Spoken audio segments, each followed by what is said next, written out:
there's all these things that we declare about ourselves and about the world out there. And then we make decisions, like important decisions based on these declarations. And that many of them just aren't real. They aren't true. So talk to us about the big picture on your concept, on the alignment quotient. So I think there's a cool place to start, which is to start with the idea that we are human beings. But a lot of times we act like human doings, and we do a lot of the things that we do because of what we want to have. So have ends up leading the way to define who we are. So I want to have a big house. I want to have a fancy car. I want to have a certain position. So I do certain things, and then we allow that to define who we are. And that's why a lot of people don't feel so happy about the things. And I don't like the word happy, but maybe satisfied is the right word, or they just feel like they're wasting their life, or something happens and the have isn't possible anymore. You can see people who wanted to be a basketball player and they injured themselves. And now they can't be that basketball player anymore. And for them, they've lost who they are. They didn't just lose what they had.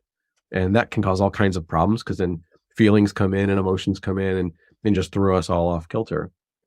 But if we define who we are and we start with that first, and then we do whatever comes from that, then we'll have a result.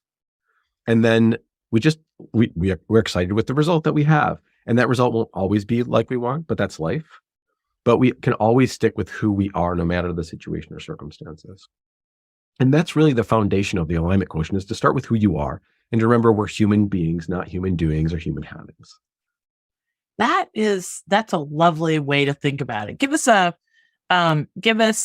concrete example. For instance, you said who we are. You call those a certain kind of word. So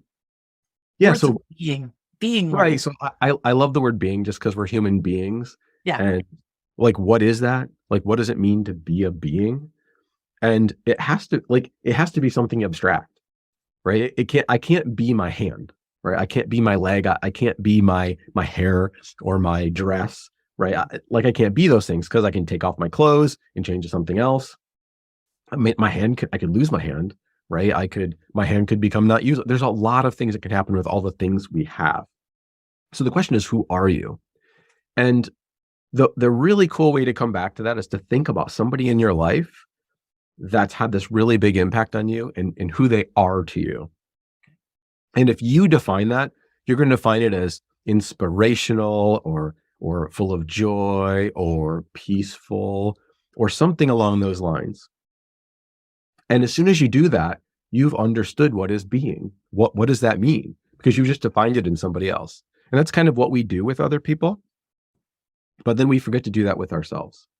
And if we just start with who I am as joy or peace or inspiration, and then we go, okay, well, what does that take? Like, what do I got to do now? And we just look at the next 5 seconds. Then we can work on changing our mind to be aligned with that. We can work on changing our actions to be aligned with that. And we have this solid base. And that solid base can be used anywhere, no matter the situation or the circumstance. Okay, so let's give some real life examples of that. I'm thinking, my son, I have a son that just graduated from college. He played college basketball. And of course, when we went into all that, we had all these notions about how that would turn out. All the things about having, all the things about doing, right? And it didn't turn out like that. So in that circumstance, and in the end, we had to paint a better face on how it all went. The basketball part, the college part, thank God went, but the basketball part didn't go at all how we thought. And we were able to say, look, you are this kind of a person and you are that kind of a person. And you just got better in all those ways because of the adversity, because of how it turned out. And we were really quite happy. But if we just stuck to our guns and finding success in his basketball life as meeting these certain goals that we had set out for ourselves, it could have been ugly. Is that a good example of what you're talking about? Yeah, I mean, it can be. I have a friend, just kind of relating to a situation that I dealt with one of my friends. He wanted to be he loves cars, loves fixing cars. And he'd done that for the first part of his career. And he'd actually gone to the step of having a family and having children. And then that career had been what was paying the bills and giving him the house and the lifestyle that they wanted. He was a great mechanic. And then he hurt his back really bad.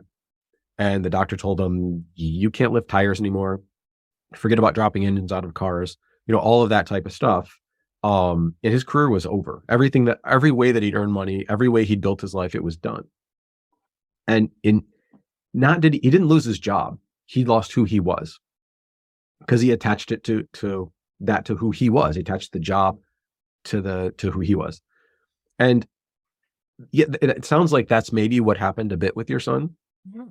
If he started attaching who I am is a basketball player, and that's how he defined myself. And then, yeah, once it's gone, you can lose yourself. And it's until you can find something deeper than that you can always relate to, that you can always build from, that you can be lost for a long time. And you can just regret it for your whole life. And you can spend your whole life just saying, oh my gosh, I could have been this, I could have been that. My life could have been this way, and I could have had this type of thing, and now I don't. Oh my gosh. And we can go into depressive cycles and anxious cycles, and there's a lot of really bad stuff that can happen from that, and does Okay. happen. And does. Absolutely. And there, we can get to regret later on this conversation. But the point is that who's ever listening to this interview is listening to it now, and you can have what happened to me. So I spoke with you just 3 or 4 days ago, and we had a nice conversation on how to organize this conversation. And I really thought about what you left me with, this notion of being. And I thought, I mentioned to you that I was a dentist for 30 years, 33. And that's how I came to do this podcast and run the goodness exchanges. I started to see people's hope and optimism diminishing because of the burden of the negative news in about 2013. And I just kept saying, somebody's got to do something about this. Somebody's got to do something about this because I'm pretty well read. And I knew that it was still an amazing world out there.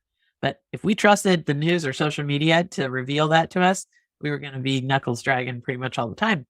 So I have this life as a dentist, and then I have this life.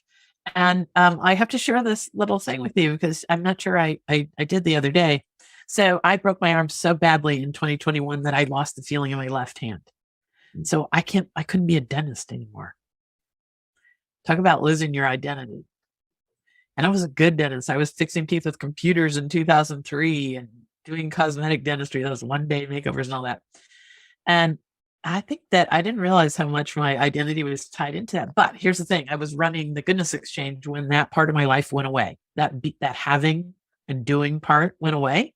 And you made me think about 3 words that I am. And it turns out that I was always that through those years of being a dentist too. And that's where I'm now. And my 3 words are, I am hope, I am dignity, and I am agency. I really am. All through my dental years, I always found something to celebrate with every patient, no matter how glum their life was. So I was always hope for people. And then I always wanted to protect people's dignity if they came in feeling badly about themselves.